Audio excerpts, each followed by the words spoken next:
Alhamdulillah Rabbil Alamin.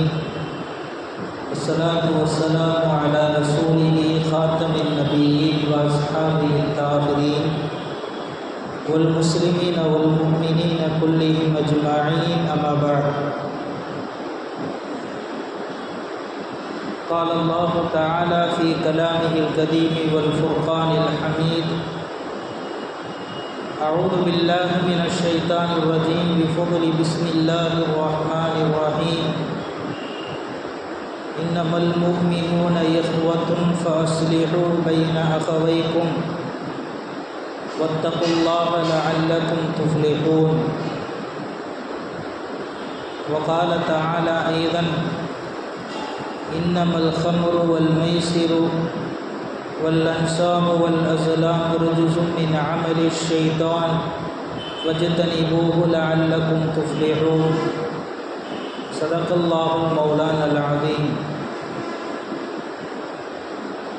وقال نبينا رسول الله صلى الله عليه وسلم لا يؤمن أحدكم حتى يحب لأخيه ما يحب لنفسه أو كما قال عليه الصلاة والتسليم. எல்லா புகழும் அல்லாஹ் ஜல்ல ஷானஹு வ தஆலா ஒருவனுக்கே உரித்தாகட்டுமாக. அருமை நாயகம் முஹம்மது ரசூலுல்லாஹ் ஸல்லல்லாஹு அலைஹி வஸல்லம் அவர்களின் மீதும் அவர்களின் நல்வாழ்வை பின்பற்றி வாழ்ந்த சஹாபாக்கள், தாபிஈன்கள், தபஅத் தாபிஈன்கள், நாதாக்கள், நல்லோர்கள், சுஹதாக்கள், சாலிஹீன்கள் நம் அனைவர்களின் மீதும் அல்லாஹுவின் அன்பும் அருளும் என்றென்றும் நிறைவாக உண்டாகட்டுமாக. ஆமீன். பரக்கத் பொருந்திய யௌமுல் ஜும்ஆவுடைய நாள் அல்லாஹ் சுப்ஹானஹு வ தஆலா நாம் அறிந்தோ அறியாமலோ தெரிந்தோ தெரியாமலோ செய்துவிட்ட எல்லா விதமான சிறிய பெரிய பாவங்கள் அனைத்தையும் மன்னித்தருள் புரிவானாக. நம்முடைய பெற்றோர்கள், உற்றார் உறவினர்கள், மனைவி மக்கள், உலகில் வாழும் முஸ்லிமான ஆண் பெண்கள் அனைவர்களின் பாவங்களையும் அல்லாஹ் மன்னித்தருள் புரிவானாக. வாழும் காலமெல்லாம் அவனுக்கும் அவனுடைய ரசூலுக்கும் கட்டுப்பட்டு வாழக்கூடிய நன்மக்களாக அல்லாஹ் நம்மை கபூலாக்கி கொள்வானாக. எல்லா விதமான நல்லறங்களையும் செய்து நற்பாக்கியத்தை பெறக்கூடிய நற்பாக்கியசாலிகளாகவும் அல்லாஹ் நம்மை கபூலாக்கி கொள்வானாக. எல்லா விதமான ஆபத்துகள், விபத்துகள், துன்பங்கள், துயரங்கள், சிக்கல்கள், சிரமங்கள், பலாய், முசீபத்துகள், மருத்துவமனையினுடைய சிரமங்கள், நோய் நொடிகள் அனைத்தையும் விட்டு அல்லாஹ் நம் அனைவர்களையும், நம்முடைய குடும்பத்தார்களையும், நம் சமுதாய மக்கள் அனைவர்களையும் அல்லாஹ் பாதுகாத்து அருள் புரிவானாக.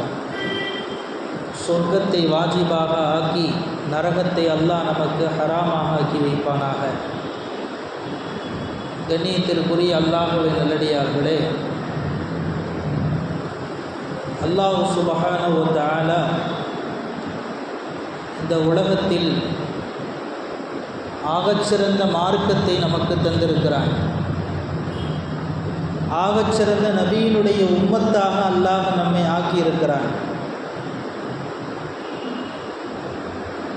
ஏனென்றால் நபி ஸல்லல்லாஹு அலைஹி வஸல்லம்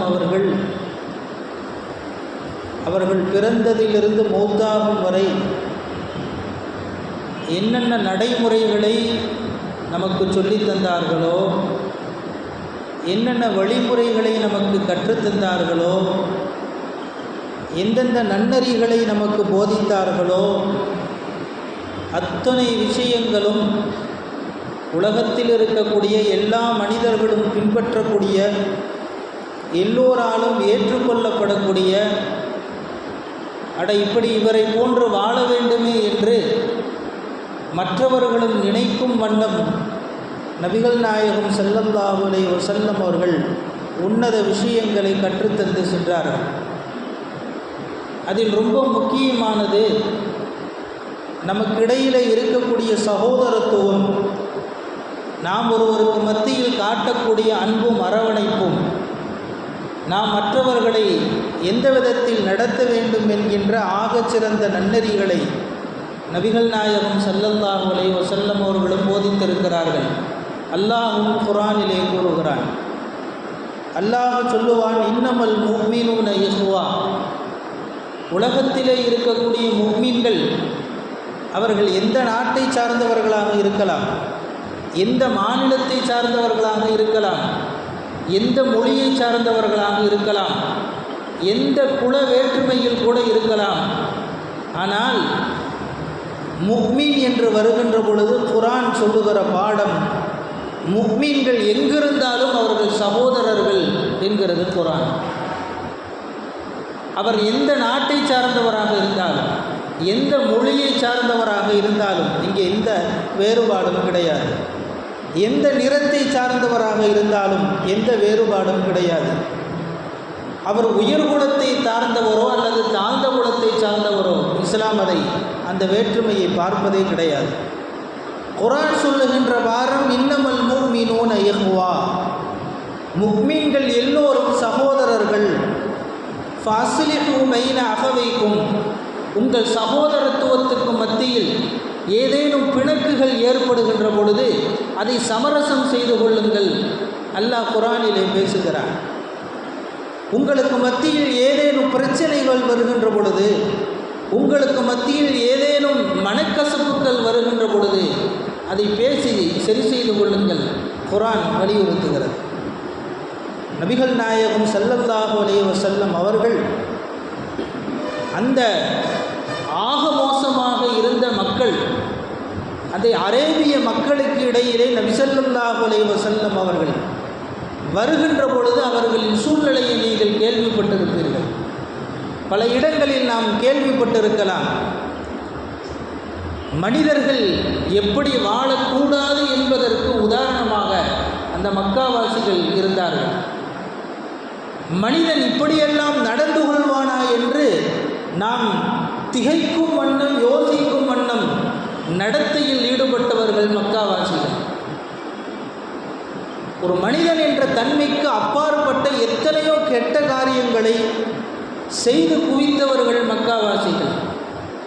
நபிகள் நாயகம் ஸல்லல்லாஹு அலைஹி வஸல்லம் அவர்கள் எப்பொழுது அவர்களிடத்திலே உதயமானார்களோ, அவர்கள் நபியானதிலிருந்தும் நபி ஆகுவதற்கு முன்பிருந்தும் நாயகத்தினுடைய சிறு வயதிலிருந்து நபிகள் நாயகம் ஸல்லல்லாஹு அலைஹி வஸல்லம் அவர்களினுடைய இளம் வயது முதற்கொண்டு அவர்கள் நபித்துவம் பெறும் வரை, நபித்துவத்திற்கு பின்னாலும் அவர்கள் மூத்தாகின்றவரது எந்த அளவு அந்த மக்களுக்கிடையிலே ஒற்றுமையை ஏற்படுத்த முனைந்தார்கள், எந்த அளவு அந்த மக்களுக்கிடையிலே சகோதரத்துவத்தை ஏற்படுத்த முனைந்தார்கள், எந்த அளவு ஏதேனும் பிரச்சனை வருகின்ற பொழுது நபி ஸல்லல்லாஹு அலைஹி வஸல்லம் அவர்கள் எப்படி அணுகினார்கள்.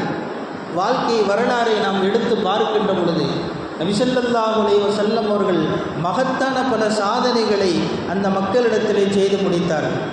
உங்களுக்கெல்லாம் தெரியும், காபத்துல்லாவை எடுத்து புனர் நிர்மாணம் செய்து கட்டிக்கொண்டிருந்த அந்த காலத்தில் ஹஜருல் அஸ்வத் கல்லை எடுத்து யார் காபாவினுடைய சுவற்றை வைப்பது என்ற பிரச்சனை வந்த பொழுது ஒவ்வொரு குலத்தவரும் முன்னால் வந்தார்கள்.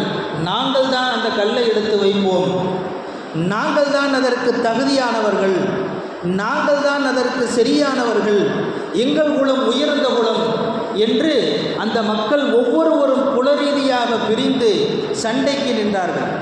வரலாற்றிலே வருகிறது, அந்த பிரச்சனை சிறு செய்யப்படாமல் இருந்திருந்தால் அந்த அரபு மக்கள் ஒவ்வொரு கூட்டத்தாருக்கிடையிலே போர் வந்திருக்கக்கூடிய சூழ்நிலை ஏற்பட்டது. அவாவை போர் செய்யக்கூடிய அளவுக்கு முற்பட்டுட்டான். அப்பொழுதுதான் நபி ஸல்லல்லாஹு அலைஹி வஸல்லம் அவர்கள் அழகான தீர்வை அந்த மக்களுக்கு சொன்னார்கள். ஒரு துண்டை விரியுங்கள், அதிலே கல்லை எடுத்து வையுங்கள், ஹஜருல் அஸ்வதை எடுத்து வையுங்கள், உங்கள் ஒவ்வொரு குலத்திலிருந்தும் ஒரு நபர் வந்து அந்த துண்டை பிடிக்கட்டும் என்று சொல்லி எல்லா மக்களையும் அரவணைத்து எல்லா சமுதாய மக்களையும் இணைத்து சகோதரத்துவத்தை ஏற்படுத்தி நபி ஸல்லல்லாஹு அலைஹி வஸல்லம் அவர்கள் நபித்துவத்திற்கு முன்பாகவே சகோதரத்துவத்தை மக்காவிலே நபி ஸல்லல்லாஹு அலைஹி வஸல்லம் அவர்கள் ஏற்படுத்தினார்கள். மதீனாவுக்கு வந்ததற்கு பின்னால் நாயகம் 2 வேலைகளை செய்தார்கள். இந்த இஸ்லாம் இன்றளவும் உலகளாவிலே விரிவாகி பல மக்கள் இஸ்லாமிய மார்க்கத்தின் பக்கம் வந்து கொண்டே இருக்கிறார்கள் என்றால், இன்றைய இஸ்லாமிய எதிரிகள் கூட பயப்படக்கூடிய அளவுக்கு இன்னும் ஒரு சில வருடங்களில் இஸ்லாம் இன்னும் வலுப்பெறும் என்ற அளவுக்கு இஸ்லாமிய எதிரிகளால் பேசப்படுகிறது அல்லவா, அந்த அளவுக்கு இஸ்லாம் இன்று உலகம் முழுவதும் எல்லா இடங்களிலும் எல்லா மக்களாலும் கவர்ந்தெடுக்கப்படுவதற்கு காரணங்கள் பல இருந்தாலும் முக்கிய காரணம் சகோதரத்துவம். இஸ்லாத்திலே இருக்கக்கூடிய அந்த சகோதரத்துவம் இருக்கிறது, இதுதான் எல்லா மக்களையும் கவர்ந்தெடுக்கிறது. ஒருவன் ஆணவ கொலை செய்கிறான், ஒருவன் தன் குலம் பெரியது இவன் குலம் சிறியது என்று ஏதோ ஒரு பிரச்சனையில் இன்றைய சமூகம் நீங்கள் செய்தித்தாள்களில் பார்த்திருப்பீர்கள். பல இடங்களில் சாதாரணமாக ஒரு மனிதன் பிற மனிதனை தாக்குவது என்பது வேற்றுமையினால் ஏற்படுகிறது. ஒரு வாரத்துக்கு முன்னாடி கூட நீங்கள் செய்தியில் பார்த்துருப்பீங்க. படிக்கக்கூடிய மாணவன் ஒருவன், படிக்கக்கூடிய பள்ளியில் படிக்கக்கூடிய மாணவன் ஒருவன், அவன் கிளாஸில் இருக்கக்கூடிய இன்னொருவனை அறிவாளால் வெட்டுகிறான். அங்கே இருக்கக்கூடிய வேற்றுமை, அவன் மற்றவனை தாக்குகிறான். செய்திகளெல்லாம் நீங்கள் தெரிந்திருப்பீர்கள். பல்வேறு இடங்களில் அந்த வேற்றுமையின் காரணத்தால் சகோதரத்துவம் தூக்கி எறியப்படக்கூடிய சூழ்நிலை வருகின்ற பொழுது மனிதன் மாறி போகிறான். எந்த அளவுக்கு இன்னொரு மனிதனின் உயிரை எடுப்பதற்கு கூட அவன் கொஞ்சம் கூட அவன் பயப்படுவதில்லை. அந்த வெட்கமும் நாணமும் இல்லாமல் போய்விட்டது. ஆனால் நபி ஸல்லல்லாஹு அலைஹி வஸல்லம் மதீனாவுக்கு வந்த உடனே நாயகம் 2 வேலையை செஞ்சாங்க. என்னன்னா, ஒன்று சமூக ஒற்றுமையை ஏற்படுத்தினார்கள் நபிகள் நாயகம் ஸல்லல்லாஹு அலைஹி வஸல்லம். சமூக ஒற்றுமை. பல வருடங்களாக மதீனாவிலே இருந்த அவுசு கோத்திரத்தார்கள், மதீனாவிலே இருந்த ஹஸ்ரஜ் கோத்திரத்தார்கள் வேற்றுமைப்பட்டு கிடந்தார்கள். சண்டைக்கு மத்தியிலே திகழ்ந்து கொண்டிருந்தார்கள் அவுஸ் ஹஸ்ரஜ் கோத்திரத்தார்கள். நபி ஸல்லல்லாஹு அலைஹி வஸல்லம் வந்தவொடனே என்ன செஞ்சாங்க, அந்த 2 கூட்டத்தை இணைச்சு சமூக ஒற்றுமையை ஏற்படுத்தினார்கள். 2வது நாயகம் செஞ்சது சகோதரத்துவத்தை மதீனாவில் நபிகள் நாயகம் ஸல்லல்லாஹு அலைஹி வஸல்லம் ஏற்படுத்தினார்கள். ஒவ்வொரு சஹாபாக்களுக்கும் மத்தியிலே நாயகம் நட்பையும் சகோதரத்துவத்தையும் உருவாக்கி நபி ஸல்லல்லாஹு அலைஹி வஸல்லம் அவர்கள் இஸ்லாமிய மார்க்கத்தை உயர்த்தினார்கள். வரலாற்றிலே ஆச்சரியமாக இருக்கிறது, இந்த அளவுக்குமா சஹாபாக்கள் சகோதரத்துவத்தை பின்பற்றினார்கள் என்று பார்க்கின்ற பொழுது நமக்கு வியப்பாக இருக்கிறது. அடிக்கடி கேள்விப்பட்டது தான், போர்க்களத்திலே குற்றுயிராய் கிடக்கக்கூடிய ஒருவருக்கு தண்ணீர் கொடுக்க போகின்ற பொழுது, குற்றுயிராய் ஒருவர் கிடக்கிறார், ஒரு சஹாபி, தண்ணீர் தண்ணீர் என்று அவர் நாவு தாகத்திற்கு தண்ணீருக்கு ஏங்குகிறது. தண்ணீர் கொடுக்க ஒருவர் போகிறார். அவர் வாயுக்குள் தண்ணீரை ஊற்றுவதற்கு முன்னால் அருகில் இன்னொரு சஹாபி, அவரும் குற்றுயிருமாக இருக்கிறார், அவரும் தாகித்திருக்கிறார், அவரும் தண்ணீர் கேட்கிறார். இப்போ இவர் சொல்கிறாரு, அருகில் இருக்க சகோதரருக்கு தண்ணி கொடுங்கன்னு சொல்கிறார். இவரே குற்றுயிராக இருக்கிறார், இவரே தாகத்தால் வாடி போயிருக்கிறார். அவர் சொல்லுகிறார், என் அருகில் இருக்கக்கூடிய இந்த சகோதரருக்கு தண்ணீர் கொடுங்கள். அவரிடத்திலே கொண்டு போய் தண்ணீரை கொடுக்கின்ற பொழுது இன்னொருவர் தண்ணீர் வேண்டும் என்று அவரும் குற்றுயிராய் இருந்து கொண்டு 3வது நபர் இருக்கிறார். 2வது நபர் சொல்கிறார், அவருக்கு போய் கொடுங்க. 3வது நபரினுடைய நாவிலே தண்ணீர் படுவதற்கு முன்னால் அவர் ஷஹீதாகிறார். 2வது நபருக்கு கொடுக்கலாம் என்று வருகின்ற பொழுது அந்த சஹாபியும் ஷஹீதாகிறார். முதலில் கேட்டவருக்கு கொடுக்கலாம் என்ற தண்ணீர் வருகின்ற பொழுது அவரும் ஷஹீதாகிறார். 3 நபர்களும் ஷஹீதாகிறார்கள். இந்த சகோதரத்துவத்தை ஏற்படுத்தியது யார்? நபிகள் நாயகம் ஸல்லல்லாஹு அலைஹி வஸல்லம். தன் உயிர் பிரியும் நேரத்தில் தன்னை தான் ஒரு மனிதன் முதலில் பார்ப்பான், தனக்கு என்ன வேண்டும் என்று யோசிப்பான், தன் உயிரை எப்படியாவது காப்பாற்றிக் கொள்ள வேண்டும் என்று யோசிப்பான். அதுதான் மனிதனின் இயற்கை குணம். ஆனால் இங்கே உலகம் வியக்கிறது, ஒருவர் உயிர் பிரியும் நேரத்திலும் கூட இன்னொரு சகோதர வேண்டும் என்று நினைக்கிறாரே, வரலாற்றை எடுத்து படிக்கின்ற பொழுது நாம் சாதாரணமாக படித்துவிட்டு கடந்து விடுகிறோம். ஆனால் அந்த நிகழ்வை யோசித்து பார்க்கின்ற பொழுது 1000 படிப்பனைகள் அதிலே நமக்கு உள்ளே கிடக்கிறது. அந்த அளவு சகோதரத்துவத்தை யார் ஏற்படுத்தியது? நபிகள் நாயகம் ஸல்லல்லாஹு அலைஹி வஸல்லம். ஏங்க, ஒருத்தர் ரசூலுல்லாஹ்வுக்கு விருந்தாளியாக வர்றார். ஒரு சஹாபி நாயகத்திற்கு விருந்தாளியாக வருகிறார். நபி ஸல்லல்லாஹு அலைஹி வஸல்லம் தன் மனைவிகள்கிட்ட அனுப்புகிறாங்க, இந்த மாதிரி ஒரு விருந்தாளி வந்திருக்காரு, வீட்டில் என்ன இருக்குது, வீட்டில் போய் கேட்டுட்டு வந்து சொல்கிறாங்க. நாயகத்தினுடைய மனைவிமார்கள் சொன்னார்கள், யா ரசூலல்லாஹ் மா இந்தனா இல்லா மாவு, நாயகமே, நம்முடைய வீட்டிலே தண்ணீரை தவிர வேறு எதுவும் இல்லை. நம்முடைய வீட்டிலே தண்ணீரை தவிர வேறு எதுவும் இல்லை நாயகமே. நபி ஸல்லல்லாஹு அலைஹி வஸல்லம் அப்படின்னா நம்மளால் இவங்களுக்கு விருந்து கொடுக்க முடியாது. வேறு யார்கிட்டையாவது சஹாபாக்களிடத்திலே நமக்கு வந்த விருந்தாளி நம்மளால் உபசரிக்க முடியவில்லை, ஆனால் மற்றவரிடத்தில் அவர்களை ஒப்படைக்கலாம் என்று நபி ஸல்லல்லாஹு அலைஹி வஸல்லம் அவர்கள் கேட்கிறார்கள். என்னுடைய விருந்தாளி ஒருவர் வந்திருக்கிறார், என்னுடைய விருந்தாளி ஒருவர் வந்திருக்கிறார், அவரை உங்களில் யார் அழைத்து கொண்டு சென்று விருந்து கொடுப்பது? அவரை அழைத்து கொண்டு சென்று யார் விருந்து கொடுப்பது? நபி ஸல்லல்லாஹு அலைஹி வஸல்லம் அவர்கள் கேட்டார்கள்.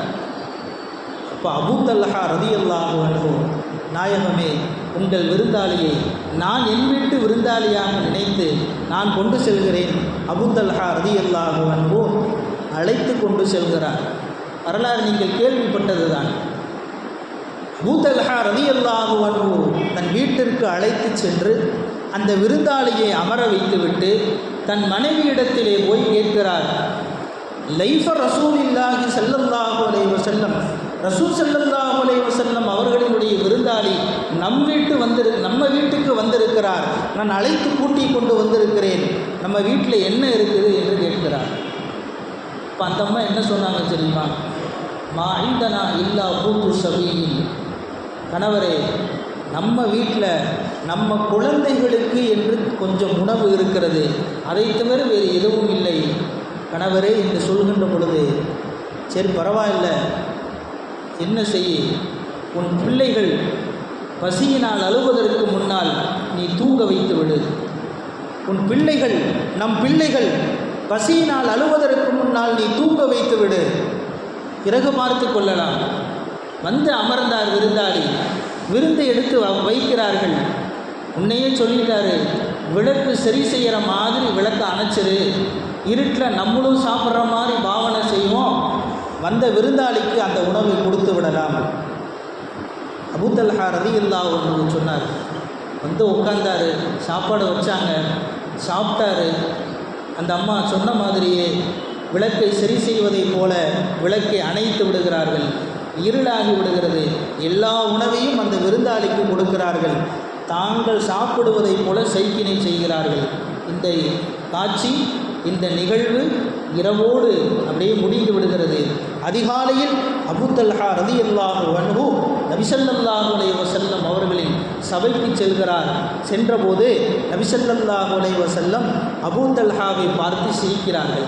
அபூ தல்ஹாவை பார்த்து சந்தோஷப்படுகிறார்கள். அபூ தல்ஹாவே, நேற்று இரவு நீயும் உன் குடும்பமும் ஒரு செயல் செய்தீர்களே, நேற்றைய இரவு நீயும் உன் மனைவியும் ஒரு நிகழ்வை செய்தீர்களே, அல்லாஹ் அதை பார்த்து சந்தோஷப்பட்டான். லஹிகல்லாஹ், அல்லாஹ் நீங்கள் செய்த காட்சியை பார்த்து சிரித்தான். அல்லாஹ் நீங்கள் செய்த செயலை பார்த்து ஆச்சரியப்பட்டான், சந்தோஷப்பட்டான்.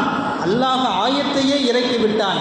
என்ன இந்த சஹாபாக்கள் சகோதரத்துவத்திலே இந்த அளவு இருக்கிறார்களே, யுஸிரூன அலா அன்ஃபுஸிஹிம் வலவ் கான பிஹிம் ஹஸாஸா, தனக்கு உணவு இல்லை, தான் வறுமையிலே இருக்கிறோம், தன் பிள்ளைகளுக்கு உணவு இல்லை, தன் குடும்பத்திற்கு உணவில்லை, வறுமையின் கோரப்பிடியில் இருந்தாலும் கூட இவர்கள் மற்றவர்களுக்கு உணவளிக்க வேண்டும் என்று இருக்கிறார்களே, உலாயிக ஹுமுல் முஃப்லிஹூன், இவர்கள் எப்படிப்பட்ட வெற்றியாளர்களாக இருக்கிறார்கள் என்று அல்லாஹ் உங்களை பாராட்டி குர்ஆனிலே வசனத்தை இறக்கிவிட்டான். அபூ தல்ஹாவே என்று நபி ஸல்லல்லாஹு அலைஹி வஸல்லம் அவர்கள் சொன்னார்கள் என்றால், இந்த சகோதரத்துவம் தன் பிள்ளைகளுக்கு இல்லை என்றாலும், தன் குடும்பத்திற்கு இல்லை என்றாலும், தன் வீட்டிற்கு வந்த ஒரு விருந்தாளிக்கு அவர் ஒரு சகோதரர் அந்த சகோதரத்துவத்தை நபி ஸல்லல்லாஹு அலைஹி வஸல்லம் எவ்வளவு ஆழமாக சஹாபாக்களுக்கு மத்தியிலே பதித்து வைத்தார். ஒருவர் வர்றார், யா ரசூலல்லாஹ் இன்னி அஸப்து தம்பன் அதீமன், யா ரசூலல்லாஹ் நான் நிறைய பாவங்கள் செஞ்சுட்டேன், நான் நிறைய குற்றங்கள் செஞ்சுட்டேன், இப்போ ஹல்லி தௌபா, எனக்கு தௌபா கிடைக்குமா, அல்லாஹ் என் பாவங்களை மன்னிப்பானா என்று கேட்கிறார் அந்த சஹாபி. நபி ஸல்லல்லாஹு அலைஹி வஸல்லம் கேட்குறாங்க, திருப்பி கேட்குறாங்க, ஹல்லக உம்முக்க, உனக்கு அம்மா இருக்காங்களா, உனக்கு தாய் இருக்கிறார்களா என்று கேட்கிறார்கள். நாயகம் கேட்பதிலிருந்து நமக்கு புரிகிறது, தாய் இருந்தால் அந்த தாய்க்கு நீ பணிவிடை செய்கின்ற பொழுது, உன் பெற்றோர்களுக்கு உபகாரம் செய்கின்ற பொழுது அல்லாஹ்வும் பாவங்களை மன்னித்து உன் தௌபாவை ஏற்றுக்கொள்வான் என்பது அதன் அர்த்தம். அவர் சொன்னார், நாயகமே எனக்கு என் தாய் இல்லை நாயகமே, அவங்க வஃபாத் ஆயிட்டாங்க, இறந்துட்டாங்க. அடுத்து நபி ஸல்லல்லாஹு அலைஹி வஸல்லம் கேட்குறாங்க, உனக்கு ஹாலா இருக்காங்களா, அப்படின்னா உன் தாயோடு பிறந்த அக்கால் தங்கை யாராவது இருக்காங்களா, சின்னம்மா பெரியம்மா யாராவது இருக்காங்களா, உன் தாயுடன் பிறந்த சகோதரிகள் இருக்கிறார்களா என்று கேட்டபொழுது அவர் சொல்கிறார், ஆம் நாயகமே, என் தாயுடன் பிறந்த சகோதரிகள் எனக்கு இருக்கிறார்கள். நபி ஸல்லல்லாஹு அலைஹி வஸல்லம் சொன்னாங்க, ஒன்றும் இல்லை, உன் தௌபா ஏற்றுக்கொள்ளப்பட வேண்டுமானால், உன் பாவங்கள் மன்னிக்கப்பட வேண்டுமானால் ஃபபிர்ரஹா, நீ அவங்களுக்கு போய் உபகாரம் செய். உன் தாய் இல்லை, உன் தாய்க்குடைய சகோதரி இருக்கிறார்கள் அல்லவா, அவர்களின் சகோதரத்துவத்தை நீ பேணு, அவர்களுக்கு நீ உபகாரம் செய்கின்ற பொழுது உன் தௌபாவை அல்லாஹ் ஏற்றுக்கொள்வான், உன் பாவங்களை அல்லாஹ் மன்னிப்பான் என்று நபி ஸல்லல்லாஹு அலைஹி வஸல்லம் அவர்கள் சொல்லிக் கொடுத்தார். இவ்வளவு சகோதரத்துவம், இவ்வளவு மேன்மையை நபி ஸல்லல்லாஹு அலைஹி வஸல்லம் அவர்கள் நமக்கு போதித்திருக்கிறார்கள். ஆனால் இன்றைக்கி சகோதரத்துவம் எப்படி இருக்குன்னா, நம்ம இந்த காலத்தில் எப்படி பழகுறாங்கன்னா, ஏதாவது ஒரு பையன் தவறான காரியத்துக்கு போனால் அதோடு ஒருத்தர் நட்பு வச்சுக்கிறான். போதை பழக்கத்திற்கு அடிமையானவர்கள் பசங்களை நீங்கள் பாருங்களேன், அவன் தானாக கேட்டிருக்க மாட்டான். யாராவது ஒரு கெட்ட சகோதரனோடு நட்பு வைத்து அதன் வழியாக அவன் புகைப்பிடிப்பதிலிருந்து, போதை பழக்கத்திற்கு அடிமையாகுவதிலிருந்து, மதுவிற்கு அடிமையாகுவதிலிருந்து, எல்லா தவறான பழக்கங்களையும் கொண்டு வந்து அவன் சமூகத்தில் ரொம்பவும் அசிங்கப்பட்டவனாக, கேவலப்பட்டவனாக ஒரு நேரத்தில் அவன் நின்று விடுகிறான். ஆனால் நபி ஸல்லல்லாஹு அலைஹி வஸல்லம் போதித்தது இந்த சகோதரத்துவத்தை அல்ல. போதை பழக்கத்திற்கு அடிமையாகி கிடக்கக்கூடிய சகோதரனிடத்தில், அவனிடத்திலே போய் நட்பு கொண்டு அவன் வழியிலே செல்லுவது என்பது சகோதரத்துவம் அல்ல. மதுவிற்கு அடிமையாகி கிடக்கக்கூடிய ஒருவரிடத்தில் நட்பு கொண்டு அவன் வழியிலும் நம்மளும் போனால், இன்றைக்கி தான் ட்ரெண்டிங்னு ஒன்று வச்சுருக்காங்களே பசங்க, ட்ரெண்டிங்கு, ஒவ்வொரு நாளைக்கும் ஒவ்வொரு நேரத்துக்கும் ஒவ்வொரு ட்ரெண்டிங்கு. என்னடா ட்ரெண்டிங்கு? தண்ணியில் மஞ்சள் பொடியை போட்டால் அது ஒரு ட்ரெண்டிங்கிறான், தண்ணியில் மஞ்சள் பொடியை போட்டால் அது ஒரு ட்ரெண்டிங். இதை எல்லாரும் செய்கிறான். இதை செய்துவிட்டு பெரிய பெருமைப்படுகிறான். அப்போ தவறான காரியங்களை செய்வதை, திரைக்காட்சிகளில் அந்த நாயகன் புகைப்பிடிப்பதை பார்த்துவிட்டு அது மாதிரி நம்மளும் புகைப்பிடிக்கணும். திரைப்படங்களில் கதாநாயகன் மதுபானத்தை குடிப்பதை பார்த்து இவனும் நம்ம தலைவர் குடிக்கிற மாதிரி நம்மளும் கொஞ்சம் குடிக்கணும். இந்த மாதிரி போதைக்கு அடிமையாகி நிறைய சமுதாயத்தினுடைய இளைஞர்கள் தவறான வழிக்கு போயிட்டாங்க. அல்லாஹ் சுப்ஹானஹு வ தஆலா நம்முடைய இளைஞர்களை உண்மையான சகோதரத்துவம் எது என்பதை கற்றுக் கொடுக்க வேண்டும். நபி ஸல்லல்லாஹு அலைஹி வஸல்லம் சொன்னாங்க, சகோதரத்துவம்னா என்ன தெரியுமா? மா யுஹிப்புல் யஹீஹி யுஹிப்புல் யஹீஹி மா யுஹிப்புல் நஃப்ஸிஹி. உனக்கு எதை பிரியப்படுகிறாயோ அதை உன் சகோதரனுக்கும் பிரியப்படு. அதுதான் உண்மையான சகோதரத்துவம், அதுதான் உங்கள் ஈமானை பரிபூரணமாக்கும் என்றார்கள் நபிகள் நாயகம் ஸல்லல்லாஹு அலைஹி வஸல்லம். ஆக கண்ணியமிக்க நல்லடியார்களே, நம்முடைய சமுதாயத்திலே சகோதரத்துவத்தை மென்மேலும் நாம் வலுப்படுத்த வேண்டும். சகோதரத்துவத்தின் வழியாக வரக்கூடிய தவறான கெட்ட பழக்கங்களையும் நம்முடைய பிள்ளைகளிடத்திலிருந்து நாம் பாதுகாக்க வேண்டும். அல்லாஹ் சுப்ஹானஹு வ தஆலா அப்படிப்பட்ட நற்பாக்கிய சாலிகளாக நம் அனைவர்களையும் கபூலாக்கிக் கொள்வானாக. வாஹிரு தாவா.